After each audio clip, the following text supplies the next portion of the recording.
Muy buenas noches, querida afiliación APSINA, querido pueblo costarricense que nos escucha y que oye este programa desde la otra acera.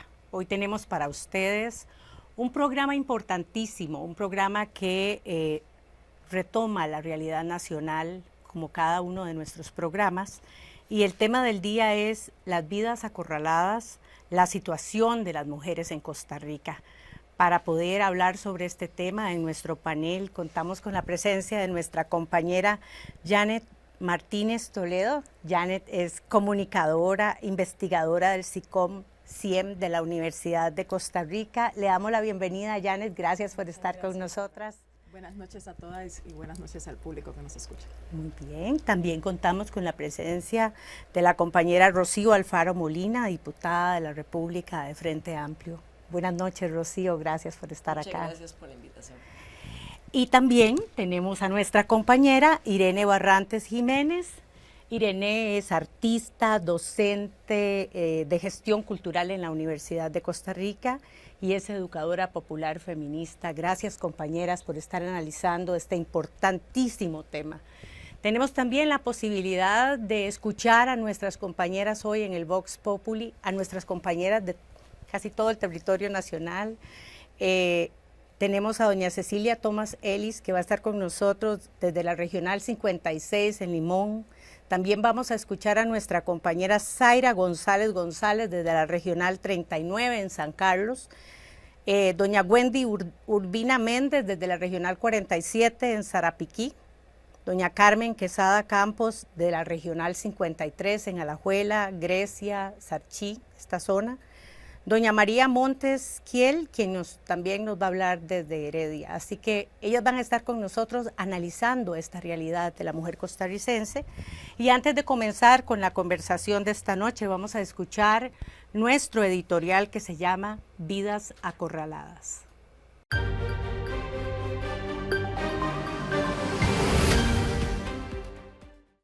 Vivimos momentos muy difíciles. El aumento en los crímenes contra mujeres en el país nos tiene a todas alarmadas. Entre los factores que se han combinado en los últimos tiempos se incluye un evidente retroceso cultural con violencia simbólica y verbal que se observa en los discursos de odio hacia las mujeres desde espacio de poder. Está claro y probado que hay empeoramiento en las condiciones materiales de las mujeres, que se observa en los niveles de desigualdad, desempleo, falta de acción estatal, abandono y debilitamiento de los programas sociales que permiten prevenir, paliar y atender la violencia contra las mujeres. Esta situación de género se manifiesta en el miedo a vivir, a caminar, a trabajar, a ser. Es una condición que nos aleja de la paz y una vergonzosa forma de vivir que nos impide cumplir nuestras funciones sociales, políticas, económicas y personales. Desdichadamente, la violencia contra las mujeres es un suceso frecuente que se repite a lo largo de toda nuestra vida y tiene muchas formas de expresión: física, sexual, psicológica, económica y patrimonial. No discrimina entre lo público y lo privado, ni entre mujeres de grupos sociales diferentes. Muchas de nuestras trabajadoras, por no decir que todas, son frecuentemente víctimas de acoso de diferentes tipos y hay temor a denunciar. La normalización de prácticas como el acoso y abuso en muchas áreas, aunado a la dificultad de demostrar estas realidades, nos han dificultado la defensa y nos han presentado más vulnerables frente a los hechos. Desde hace mucho tiempo, APSE ha venido luchando por la promulgación de un reglamento contra el acoso laboral. Ha venido denunciando y apoyando a nuestras mujeres desde los espacios donde son afectadas. La violencia contra las mujeres es consecuencia de un sistema que se basa en las relaciones desiguales de poder, en el que las mujeres han sido relegadas a una posición de dependencia frente a los hombres.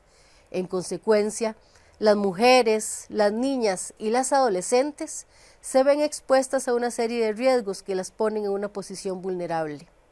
En nuestro país se han duplicado los femicidios y casi cada día tenemos en las noticias nuevos casos, unos más aterradores que otros. La igualdad de género es crucial para alcanzar el desarrollo humano.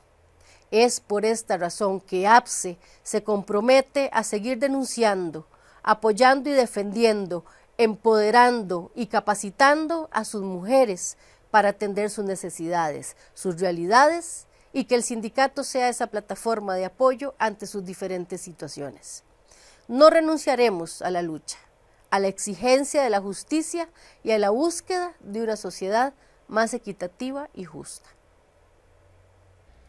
Bueno, muchas gracias por estar con nosotros. No olviden compartir este programa que genera conciencia de clase, que genera una visión al otro lado de la acera que no presentan los medios generalmente que escuchan la mayoría de los costarricenses normalmente. Aquí en APSE buscamos la criticidad y entonces vamos a nuestras primeras preguntas para conversar con nuestras compañeras y tenemos la primera pregunta que nos dice que en este 2024 se presentó un aumento del 100% en la cantidad de asesinatos contra las mujeres. Si se comparan los periodos de enero a marzo del 2023 y 2024, hemos pasado de 11 mujeres a 22 mujeres en solo un año.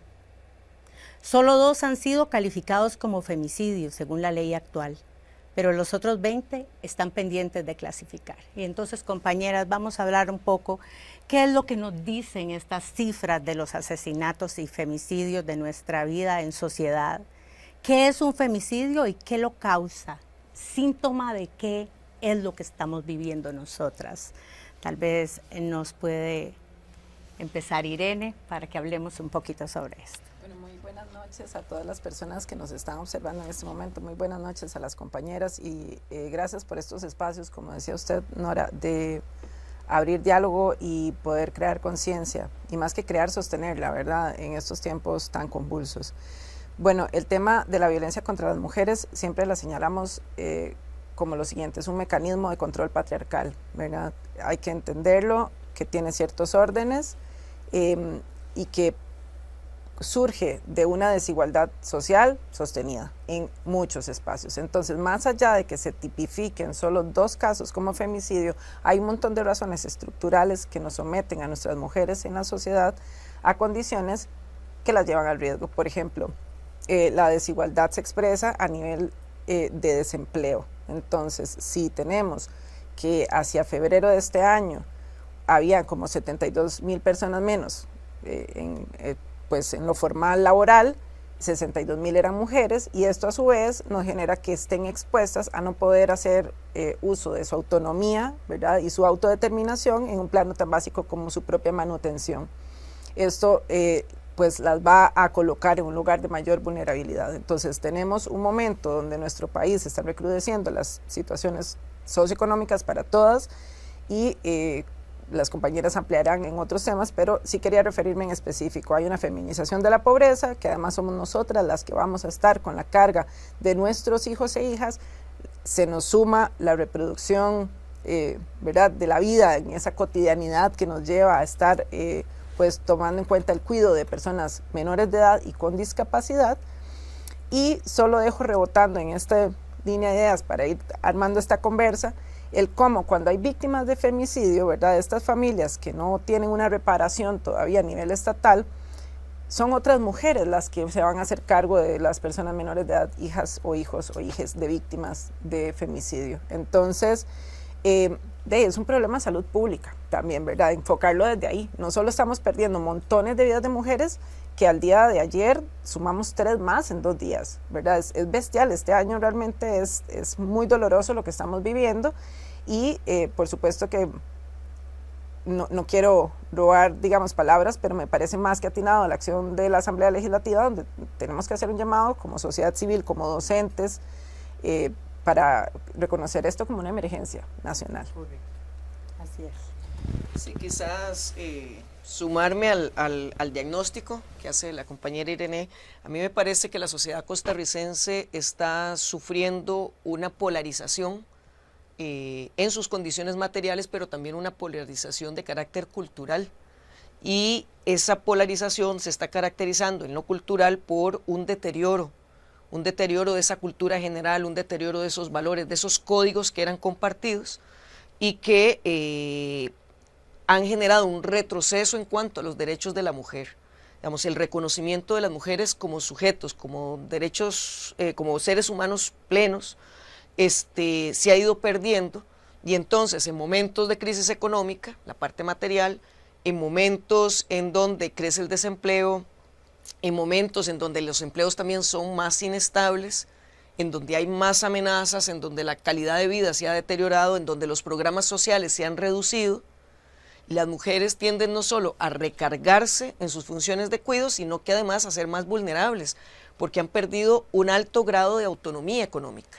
Y entonces, si a esto se suma el factor cultural, en donde ya ahora la gente ni siquiera se disculpa de sus expresiones machistas, ya ahora es un chiste incluso utilizar referencias a la manera en la que son asesinadas las mujeres, ¿verdad? Y creo que es importante distinguir que efectivamente ha habido un aumento de los asesinatos de las mujeres por la situación económica, por la introducción del narco, que podríamos tal vez profundizar más adelante, pero también ha aumentado el femicidio como tal, o sea, el asesinato de las mujeres por la condición de ser mujeres, porque esa condición de ser mujeres las lleva a tener que asumir una forma de relacionarse con los varones también viven la crisis, viven la frustración económica, pero no tienen un modelo claro de cómo construir su masculinidad y utilizan los métodos tradicionales, la masculinidad como ejercicio de poder. Y ante ese ejercicio de poder, entre vulnerables, pues el eslabón se rompe por lo más delgado, y lo más delgado van a ser las mujeres. Y creo que este aumento de femicidios lo que denota es ese proceso que nacionalmente estamos viviendo y que podríamos verlo retratado también en situaciones que trascienden nuestras fronteras para poderlo entender, para poderlo explicar, y que está ahí a la vista, aunque algunos no le quieran nombrar como es. Yani, tenemos además un discurso hegemónico que está fortaleciendo este discurso machista, misógino, ¿verdad? ¿Cómo podemos entonces analizar esta situación? Bueno, voy a hablar de eso, pero quisiera retomar la pregunta de qué es femicidio y qué papel juega en todo esto, ¿verdad? El femicidio es la expresión más extrema de violencia contra las mujeres, ¿verdad? Pero forma parte de un continuo de violencia, ¿verdad? Como han dicho las compañeras previamente. Y yo quisiera también como destacar un elemento que yo creo que siempre sucede, que en los medios de comunicación se dice, pero como sociedad a veces no le prestamos tanta atención, creo yo, que es el tema de que cuando una mujer es víctima de femicidio por pareja o expareja, había un proceso previo, había denuncia, había restricciones al acceso a las mujeres, ¿verdad? Y no se cumplían. Entonces, digamos que cuando hablamos de femicidio, estamos hablando de un agresor y estamos hablando de una mujer de su familia, ¿verdad? Como decía Irene, que también, ¿verdad? Son en diferente medida víctimas de la violencia, pero estamos hablando de un sistema institucional público que tiene que responder, de una comunidad que tiene que responder.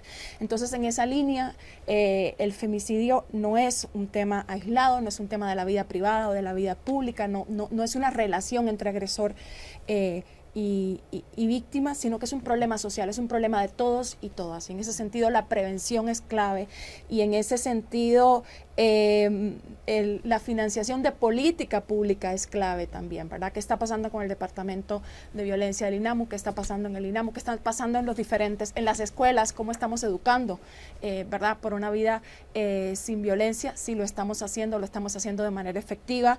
¿Qué está pasando en la opinión pública, ¿verdad? Rocío hablaba de cómo la violencia forma parte del discurso de la vida cotidiana, ¿verdad? En los últimos tiempos, los informes de discurso de odio nos están diciendo, ¿verdad?, que la principal expresión de odio que se usa en las redes sociales es misógina, es contra las mujeres, es contra las personas sexualmente diversas.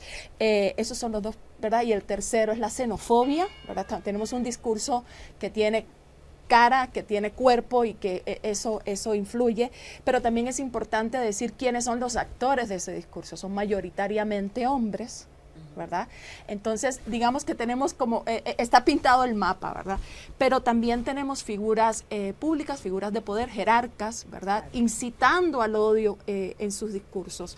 Entonces, digamos que no podemos decir que una cosa lleva a la otra, pero yo sí creo que es importante que este aumento de los femicidios se da en un contexto de mayor violencia social, de menor diálogo, ¿verdad? Y de, digamos, un estilo autoritarista, no solo en las jerarquías, sino en la discusión más sencilla que puedas ver en Facebook, no importa el tema, ¿verdad? Entonces mandamos a callar a las otras, les decimos locas a las mujeres, criticamos sus cuerpos, ¿verdad? Entonces, digamos que sí estamos en un momento, ¿verdad?, en el que la violencia forma parte de nuestra vida cotidiana y no siempre estamos teniendo, digamos, que la lente clara para verla, reconocerla y denunciarla. Hablamos de un problema estructural y cuando hablamos también de las condiciones materiales, hablamos de desempleo, de esta dependencia económica que nos hace estar vulnerables frente a la situación. ¿Cuáles son las condiciones materiales y económicas de las niñas y mujeres en el país, tanto en el GAM como en las zonas periféricas? ¿Cómo se ve el empleo, la educación y el desarrollo humano femenino, Rocío? Sí, yo creo que es evidente que todo el país ha sufrido un deterioro muy acelerado de sus condiciones de vida. Creo que incluso tan acelerado que ha habido dificultad para establecer estrategias de sobrevivencia, digamos, como tal vez lo han vivido en otros países en donde el deterioro fue a lo largo de muchísimo tiempo.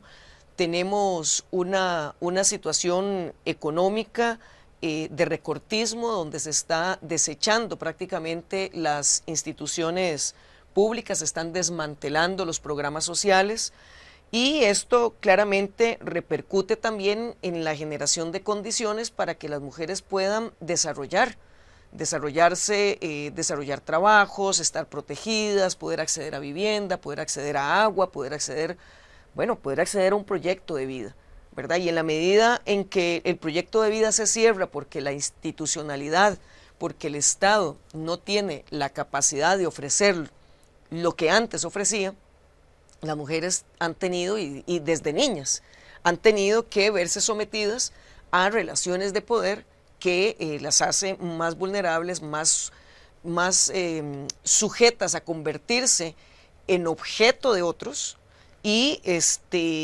expuesta a muchas formas de violencia, porque aquí no solamente estamos hablando de la violencia femicida, sino como bien señalaban, ahora es un proceso largo de violencia que va cayendo hasta que termina, digamos, en femicidio, pero que va aumentando. Pero es una violencia generalizada, como usted bien señalaba, es una violencia de carácter estructural. Y encontramos el aumento de la violencia contra las mujeres en todos los aspectos, en todas las esferas, desde lo más institucional hasta lo más personal, desde lo más simbólico, en todos los espacios está, ¿verdad? Se puede cortar, dicen, con cuchillo la tensión en el aire en Costa Rica y las mujeres andamos con miedo a la defensiva porque la amenaza es constante. Ustedes pueden decir, bueno, es un asunto de empoderarse. Bueno, ¿cómo vamos a empoderarnos si se ha cerrado la posibilidad de educarse en estos temas? Si se le ha dicho a los funcionarios públicos, ustedes si quieren se forman en derechos humanos, si quieren no, ¿verdad? Porque es un asunto de libertad individual.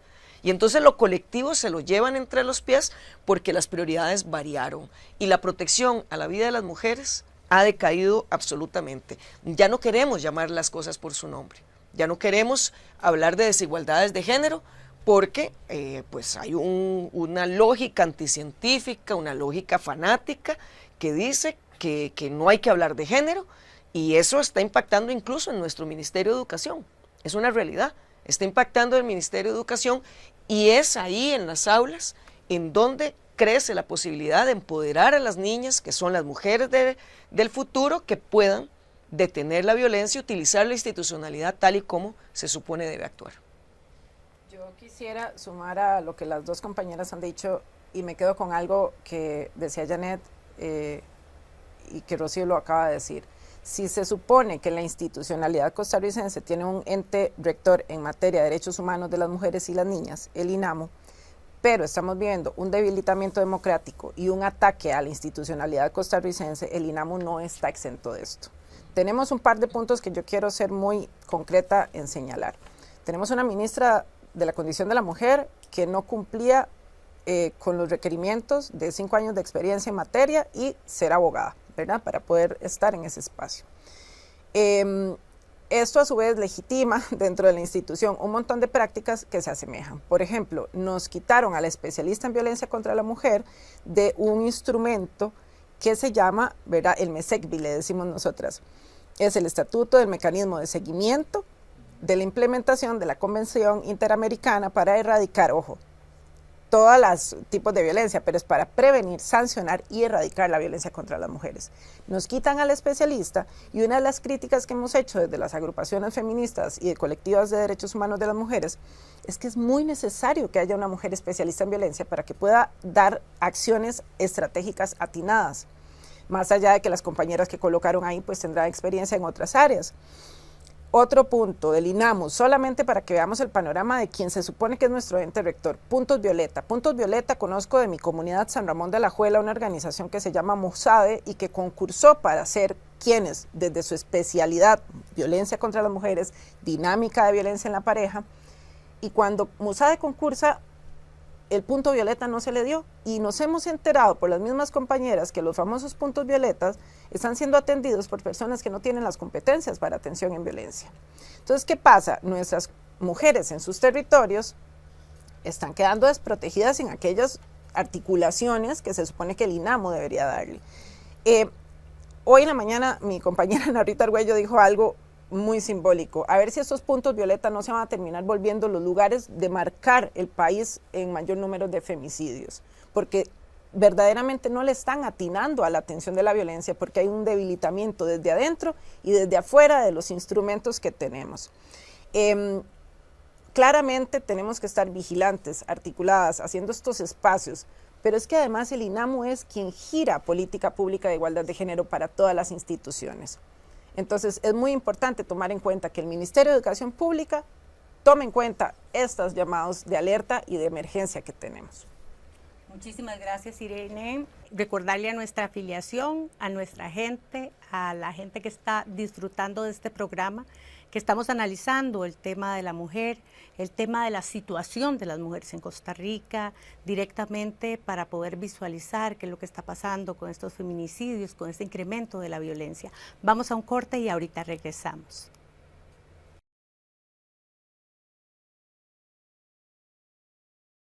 La verdad es que las situaciones que yo enfrento como mujer en mi trabajo de educación eh, es un reflejo, se puede decir, de lo que enfrenta toda la mujer en la sociedad costarricense y más allá de la sociedad costarricense. ¿Por qué? Porque cuando jóvenes, cuando estamos jóvenes y trabajamos, pues nos enfrentamos a la contrariedad de que somos el centro del hogar, somos las que sostenemos el hogar, somos las encargadas de la crianza y de la educación de nuestros hijos, hasta del cuidado de nuestro esposo y más. De la belleza del hogar, del orden del hogar, de la sana alimentación, de la, del cuidado de la ropa, bueno, de un sinfín de tareas que se le han implantado a la mujer solo por el hecho de ser mujer. Y entonces nos enfrentamos a esa contrariedad de que tenemos que ser eficientes amas de casa, pero también tenemos que ser eficientes trabajadoras de la educación.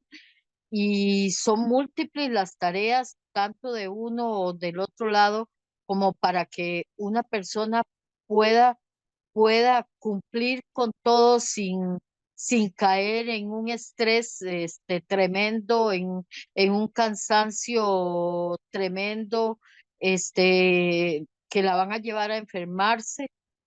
Tenemos una sobrecarga laboral que yo creo que no es secreto para nadie, ¿verdad? Esa sobrecarga laboral específica, tanto en el centro educativo, que al no darnos tiempo ahí, no la tenemos que llevar a casa, y al llegar a casa nos encontramos con familia, con tareas del hogar, ¿verdad? Que la sociedad nos ha dado siempre, por más ayuda que tengamos ahí. Tenemos padres adultos a los que también tenemos que cuidar y a los que tenemos que dedicar tiempo. O por el otro lado, a veces niños que también hay que cuidar, hay que velar que hagan tareas, que cumplan, ¿verdad?, con las cosas normales del día a día.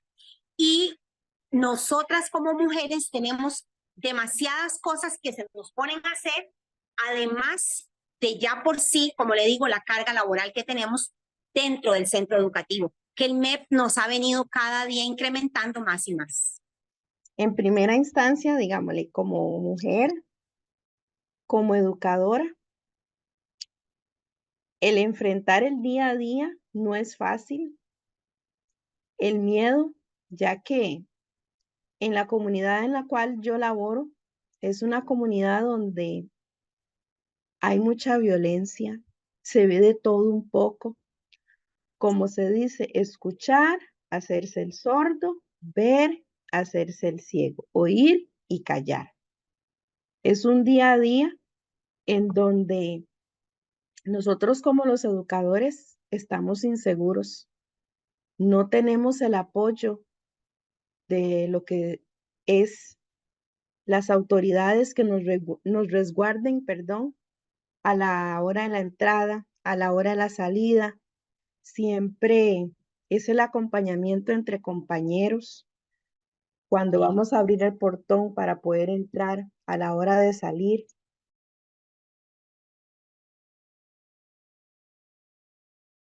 En este tipo de comunidad rural hay mucha violencia, mucha discriminación, mucho analfabetismo.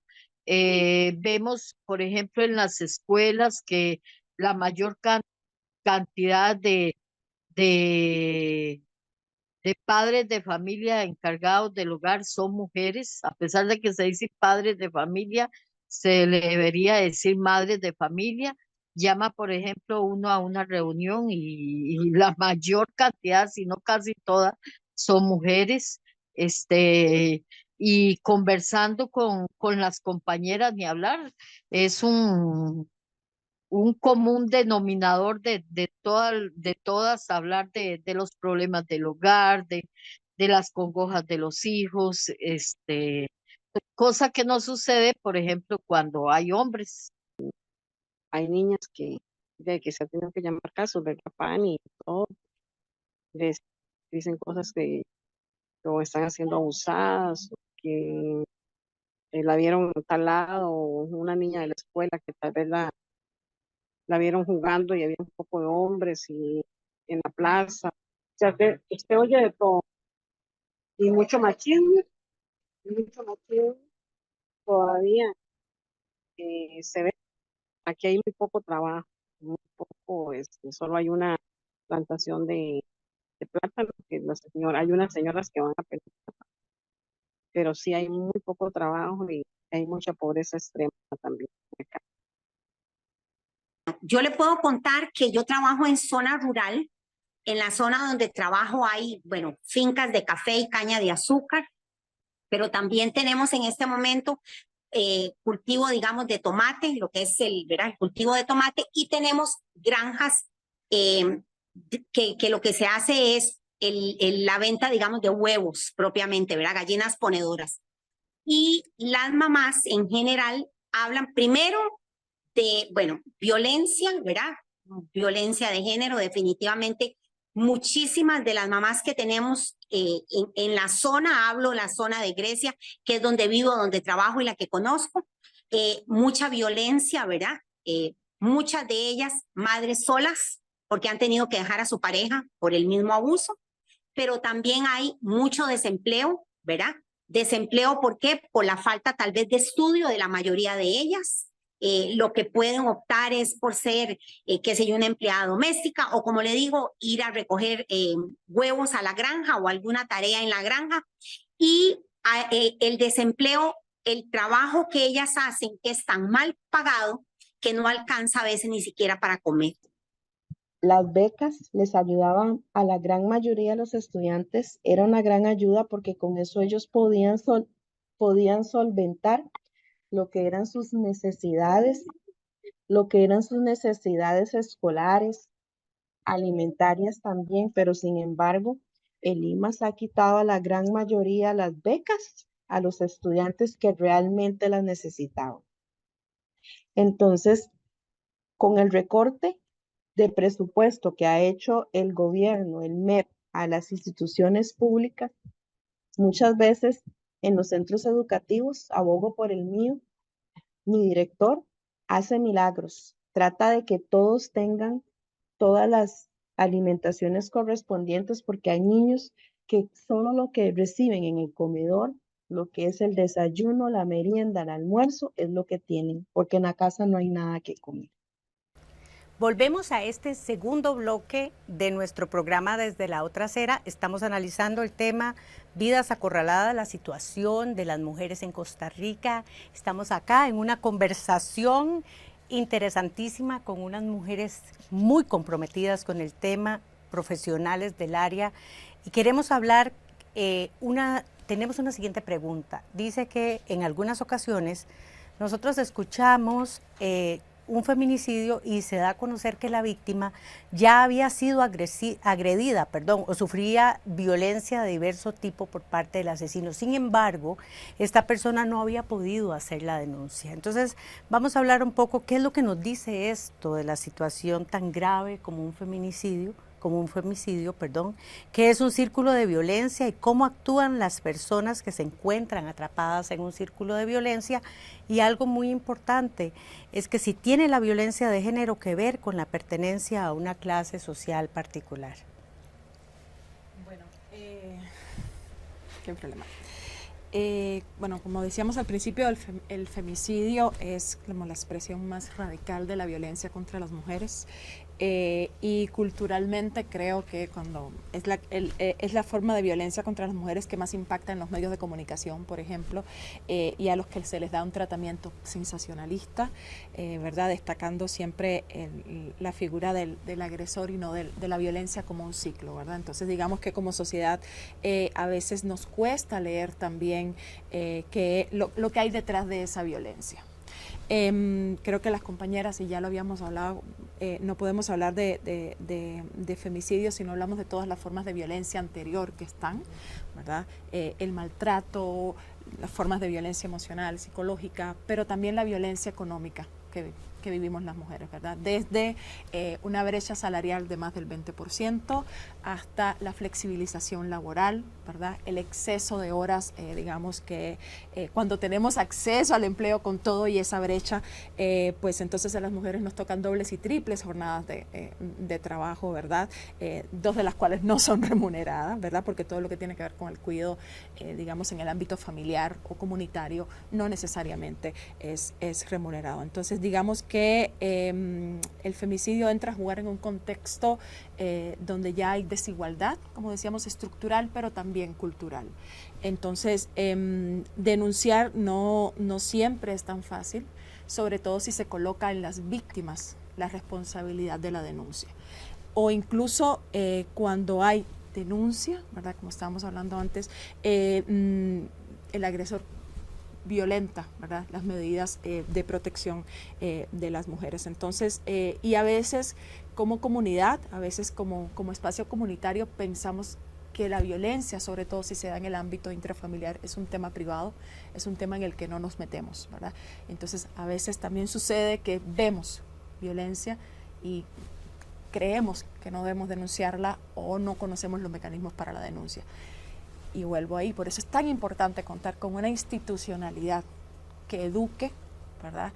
En reconocer esas formas de violencia, pero también en reconocer las formas de denuncia en las cuales está involucrada la mujer, de manera individual, pero también estamos involucradas como comunidad. Es un asunto social, por eso por eso el Estado, por eso las instituciones públicas, y aquí hablábamos del INAMU, pero realmente el Sistema Nacional de Prevención de Violencia son 21 instituciones, ¿verdad? Estamos hablando del MEP, estamos hablando de la Caja, estamos hablando del Ministerio de Salud. O sea, cuando se afecta una institución como el INAMU, que es el ente rector, estamos afectando también a otras instituciones y estamos afectando la respuesta. Entonces, por eso, reitero, se vuelve un problema social, ¿verdad? Y eso los medios no lo conversan, eso los medios no lo están colocando. Estamos colocando dónde fue hallada la víctima, cómo fue hallada, cuánto tiempo estuvo desaparecida. Y son las organizaciones de mujeres y feministas quienes están colocando en la narrativa, ¿verdad?, toda la complejidad de la violencia. Todo ese ciclo, ¿verdad?, que comienza, digamos, con formas sutiles de violencia psicológica y que terminan en algo tan material como es el femicidio. Sí, y es que por lo menos yo consideraría que no solamente hay que entenderlo del círculo de la violencia como la relación directa entre víctima y victimario. Estamos hablando también de que todas las mujeres, en buen grado, estamos involucradas en un gran círculo de violencia. Incluso una espiral de violencia que efectivamente se va profundizando, que es lo que estamos viviendo en este momento, ¿no? Es una relación de violencia porque somos socializadas de manera tal que naturalizamos las relaciones de poder violentas que se establecen entre los géneros, que naturalizamos ser objeto, que naturalizamos incluso el tipo de narrativa que se construye sobre las niñas, sobre las jóvenes, en su proceso educativo, por ejemplo, en esto como educadoras, sea una institución pública o privada, tenemos también una responsabilidad como sociedad de romper, de no permitir que los hechos de violencia se naturalicen. Es que son chicos. No son chicos. Son seres humanos que están construyendo su visión de qué es un hombre, qué es una mujer y cómo se establecen las relaciones entre sí. Entonces, efectivamente, cuando una mujer termina en una relación de pareja, en un círculo de violencia con su pareja, resulta que ella ha participado de un círculo de violencia mucho mayor. Y entonces muchos de sus aprendizajes, desgraciadamente, son los que le impiden hacer una denuncia oportuna, poder cortar en seco esa relación. La gente dice, ¿por qué no se fue? Es que son masoquistas, es que les gusta que las golpeen. No, a nadie le gusta sufrir violencia. Pero si hemos socializado a las mujeres con la idea de que esta es mi cruz, la mujer luchona por sus hijos cualquier cosa, ella se lo buscó, es que ella lo hace enojar, es que todo ese discurso que lo podemos ver en relaciones de pareja, lo podemos ver en relaciones patronales y lo podemos ver en relaciones políticas. ¿Cuánto se ha justificado la violencia de la presidencia de la República hacia las demás figuras públicas del país? Simplemente diciendo que es que lo provocan, que es que le llevan la contraria, que es que no le ayudan a gobernar. Bueno, es el mismo discurso que podríamos trasladar a una casa, que podríamos trasladar a una escuela, que podríamos trasladar. Entonces, el tema del círculo de violencia lo tenemos que entender de una forma amplia. Y por supuesto, tenemos un Estado que es cómplice de todo lo que está sucediendo. Es cómplice, es coautor. Cada femicidio que sucede no solo es una tragedia social, sino que es un crimen en donde el Estado está participando porque no protege a las mujeres y porque fomenta discurso de odio, institucionalidad débil, porque fomenta una socialización violenta, misógina. Y ahora no quieren hablar de género, y ahora no quieren hablar de desigualdad, y ahora no quieren hablar, porque eso es poner en guerra a los hombres contra las mujeres. No. O sea, esa desigualdad es la que lleva a la violencia. El que no se socialice a los varones que construyen una masculinidad sana es lo que lleva a la violencia. Entonces, efectivamente es muy difícil el tema de poder recurrir a las instituciones públicas, pero además no tienen las herramientas. Miren ustedes, uno de los factores en el proceso de violencia es a veces la violencia sexual, y tenemos diputadas que obstaculizan que haya una efectiva protección a las mujeres que sufren violaciones. ¿Por qué? Porque no quieren hablar de un tema que es de su agenda particular. Entonces no importa que las mujeres lo sufran, no quieren y paralizan. Esa es la complicidad del Estado, esa es la complicidad de una sociedad que no nombra las cosas como deben. Bueno, y más aún cuando las mujeres logran vencer todos estos obstáculos, Irene, ¿cuáles son los recursos que tienen cuando deciden denunciar? ¿Quién las apoya? ¿Dónde está esa institucionalidad? Yo quiero, ahorita empezamos a hablar del foco esperanzador, porque por dicha siempre tenemos esa convicción desde la resistencia, pero sí quiero hacer hincapié en dos asuntos que no pueden quedar por fuera, compañeras, hoy. Es que entre más nos alejamos de la GAM, ¿verdad? En mi caso, que soy docente en Punta Arenas, que vivo en San Ramón y he trabajado en zona norte, las zonas costeras y transfronterizas se recrudece muchísimo el asunto. Entonces, efectivamente, si hay una situación de clase que nos preguntabas, por ejemplo, una de las frases que siempre traemos a colación es el tema de las mujeres migrantes importan. ¿Verdad? ¿Cuántas mujeres migrantes también se están convirtiendo en víctimas de relaciones impropias o de trata que ni siquiera las podemos contabilizar porque son invisibles a los ojos de un Estado que debería brindarles también una protección, incluso desde niñas, ¿no? ¿Y por qué traigo la mirada hacia las periferias del país? Primero, por convicción, y segundo, porque también tenemos una problemática muy severa dentro de este desmembramiento que estamos sufriendo los derechos humanos de las mujeres en los territorios. Si bien tenemos 21 instituciones, como nos recordaba Janet, que deberían estar abrazando este trabajo, la objeción de conciencia que decía la compañera Rocío, lo están abanderando en las comunidades rurales, ¿verdad? Es como, ay, yo no tengo por qué aplicar el protocolo de las 72 horas por violación, ay, yo es que no tengo por qué aplicar la norma técnica por aborto terapéutico, etcétera.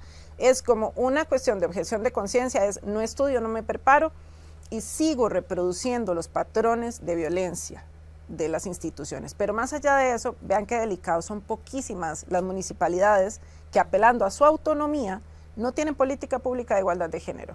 Entonces, quienes deberían ser las voces que orquestan una transformación social en nuestro país, no lo hacen, ¿verdad? Entonces, ¿qué tenemos?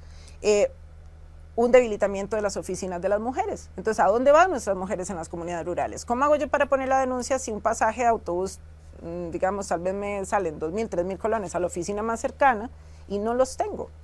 ¿Verdad? ¿Cómo hago para poder hacer valer mis derechos si soy una compañera que está encerrada en espacios, ¿verdad?, estructurales que hacen que sus cárceles sean más y más profundas? Entonces, yo sí quisiera traer la mirada hacia esa función que tenemos las personas funcionarias públicas, ¿verdad? Seamos docentes de primaria, de secundaria, en ir transformando. A mí me encanta esa frase de Musada, de esta organización histórica de San Ramón, que dice, cambie el rollo y póngase la camiseta por los derechos humanos de las mujeres. O sea, es una cuestión también de empezar a tener resistencia desde nuestros discursos en las comunidades e ir desnaturalizando la violencia, quitando este dejo amarillista, estetización de la violencia que vivimos constantemente a través de la prensa, de los programas, estas narconovelas que está consumiendo nuestras juventudes. Esto no está bien. O sea, legitimar la violencia de esas formas es lo que nos tiene en un momento histórico como país, creo yo, que muy, muy fuerte, ¿verdad? Así es. Si bien existe esa sensación de encierro, ¿verdad?, de que ya no podemos hacer nada, ya hablamos desde el MEP, ya vimos cómo se enfoca desde la parte de la comunicación colectiva, nos sentimos atrapadas en una sociedad tal y como es. ¿Qué podemos hacer? ¿Qué esperanzas podemos dar? ¿Qué se puede hacer desde la arena política? ¿Qué se puede hacer para prevenir la violencia y la discriminación contra las mujeres? Y también, ¿qué podemos hacer para mejorar sustancialmente la calidad de vida de nuestras mujeres para ir cerrando? Bueno, yo creo que se está haciendo y como sociedad civil se hace. Y yo siempre, ¿verdad? Bueno, no es que necesiten que yo lo destaque, pero me gusta destacarlo. Las organizaciones de mujeres, las organizaciones feministas. Y también me gusta ver la otra cara de las redes sociales, ¿verdad? O sea, es un espacio de discurso de odio, pero es un espacio, como decir, Irene, de resistencia, de construcción de otras narrativas y de llegar a otros públicos probablemente. ¿No es la hegemónica? No es la hegemónica, pero tampoco, a veces si nos ponemos a mirar solo la hegemonía, pues la pasamos mal, ¿verdad? Porque ¿dónde nos queda la esperanza? Entonces, si hay movilización, creo que si tuviera que decir a lo mejor necesitamos un poquito más de calle y menos redes sociales, pero sí hay un discurso, sí estamos trabajando, sí nos estamos organizando. Yo creo que eso es importante. ¿Dónde creo que podemos avanzar? En el diálogo entre las organizaciones. Pensar lo que decía Irene, okay, cómo desde acá o desde cualquier lugar pensamos, hablamos y sobre todo escuchamos las experiencias de otras mujeres y cómo visibilizamos formas de prevención de la violencia desde la sociedad civil, que no es suficiente porque sigue siendo una función del Estado en diálogo con la sociedad civil, pero yo sí creo que hay mucha resistencia desde abajo, si se quiere, y que bueno, quizás como generar esos espacios de diálogo nos podría servir, pero ahí están. Yo creo que la esperanza se construye en el día a día, en el reconocernos. Y esa es una práctica que se lleva en el desde abajo, en el barrio, en las comunidades, en los centros educativos y también desde las autoridades, desde la Asamblea Legislativa, un espacio que normalmente es, y lo es, muy hostil. Sin embargo, por ejemplo, se han logrado establecer vínculos entre diputadas, establecer redes, establecer y alzar la voz. A mí me parece que siempre hay esperanza porque además todas las generaciones dan pasos adelante en la construcción de una utopía, de una sociedad que sea más justa, donde podamos llamar las cosas. Por supuesto que estamos en un momento crítico en el país, pero creo que también este compromiso de organizaciones, voy a decirlo así, como la misma APSE, que dedica un programa a esto, o sea, es una organización enorme, es una organización que le lleva a quienes forman a niños y niñas, a jóvenes, y que ponen estos debates. Bueno, esa preocupación porque el tema se plantee es fundamental para realmente construir los lazos necesarios para una transformación social, que es a lo que deberíamos de apuntar, y yo pienso que la transformación siempre nos convoca a la alegría, nos convoca a la esperanza, el compromiso, y hacia eso vamos. Bueno, yo lo que aportaría, efectivamente, reafirmando lo de las compañeras, y porque yo creo que nos transforma la vida de las mujeres, los hombres y las personas no binarias, es el tema de la organización social, ¿verdad? O sea, el impacto que podemos tener en nuestras comunidades e incluso sobre la institucionalidad, en estar en este constante recordatorio de la obligatoriedad que tienen con los tratados internacionales supraconstitucionales, como son la CEDAW o la Belén do Pará, como son, ¿verdad?, estas lógicas de, por favor, abracemos el discurso de los derechos humanos desde todas sus diversidades, ¿verdad?, desde esta mirada interseccional. Y sobre todo yo sí apelo a que hagamos un llamado a las autoridades a la conversa entre organizaciones. O sea, por ejemplo, a la ministra, ¿verdad?, siempre es como, por favor, perdamos el miedo a conversar, a estar sentada en un círculo con más mujeres, porque así hemos ido aprendiendo y hemos ido cambiando la sociedad. Y realmente es un momento crítico que tenemos que seguir teniendo estos espacios. Muchas gracias a APSE.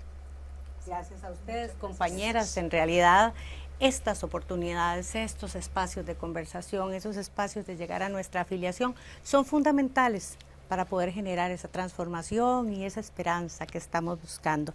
Agradecerles muchísimo que estén aquí con nosotros esta noche, también a las personas, a las compañeras que allá en sus zonas están hablando de sus realidades, desde esas periferias que son fundamentales para nosotros, para entender a nuestro país. Nos vemos entonces el próximo jueves a las 7 de la noche por este programa, Desde la Otra Acera.